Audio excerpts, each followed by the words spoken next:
I'm reading a creator-owned comic every day for a month, and today I read Red Rooster. Anyone who's not familiar with this book, we're going a while back now.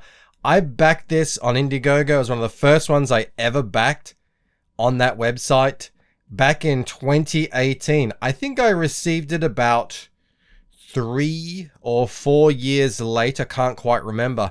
And now it's 2025. I'm finally reading it. That is the danger that can happen if you're being forced to wait too long for a book to arrive, regardless of what it looks like. And as you can see, this looks pretty cool. Look, it's got this dust jacket with a little gold foil doohickey there.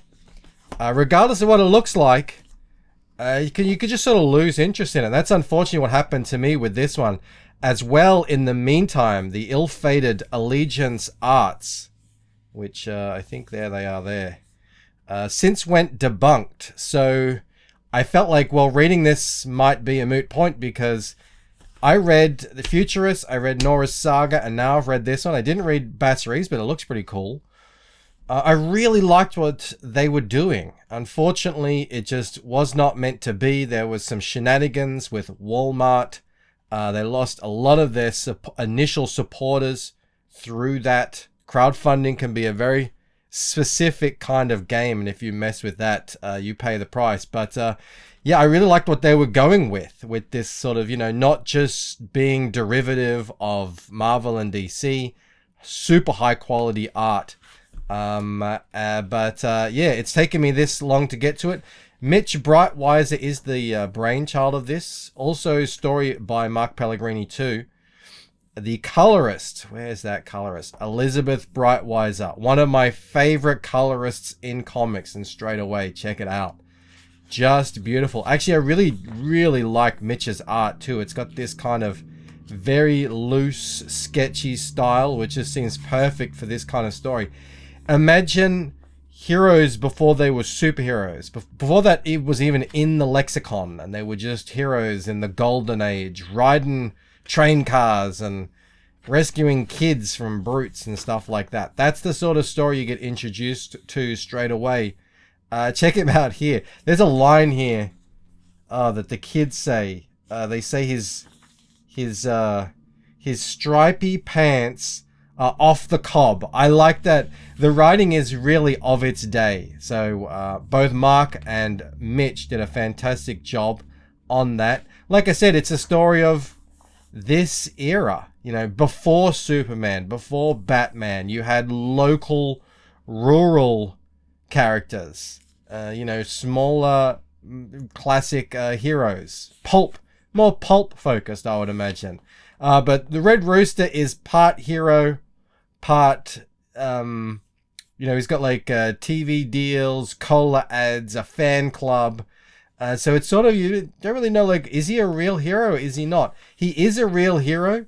He uses the fan club and everything as a means to support what he really wants to do, which is keep this team he's got collected together, available to come together for, whatever needs arise. And that need does arise when this guy here, who I thought was a really cool villain, look, he gets covered in insects. You see a bit more of it later, but he's just covered in cockroaches and spiders and everything. He gathers together this rogues gallery, and the plan is to destroy the name of Red Rooster out in the public eye, so then they can destroy the man. It follows a pretty straightforward story. Actually, this scene here, like, they're having a meal. This panel, and just it ends with, a deer out on a cliff, and the train is like. I just thought that was a really nice touch. Not enough of this is happening in comics, and it is a real shame that they couldn't make their imprint work. I don't know if it was, issues to do with their fulfillment or the Walmart deal or crowdfunding, or just maybe there isn't as much of a audience for this type of stuff as I hope there would be, but who knows? Now I want to get to, where is it here? Where is it? So there were a couple of pages in the book that we're clearly not of the same level of art. Let me just very quickly flash back to that opening page. Like, sink that in, and then, like, can you see it? The line art is just so much. Like, look up here. I don't know what is going on. So I don't know if this was like a late rush job that they just added in, but it's only a handful of pages. There you go. You can see them all covered in. And it does eventually get back to something a bit more high-end quality, but not all the way back to where it started, which is a bit of a shame. But, you know, this is sometimes happens in comic books. Deadlines approach and things need to get done. I do reckon because they were selling to Walmart, they probably had very, very strict deadlines at one point. The story, you know, they get into a battle against the Rogues Gallery, and it doesn't all go well.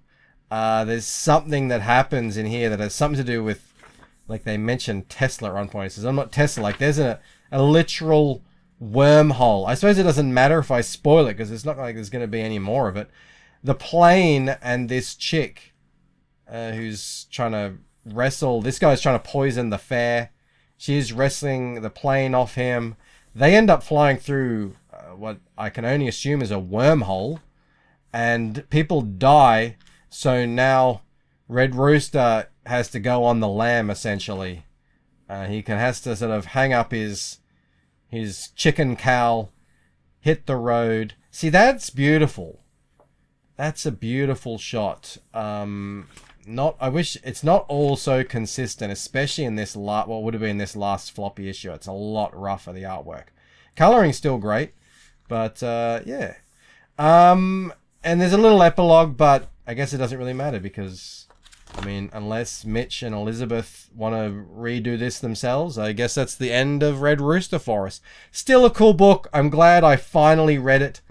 I will see you on the next one. All right, bye.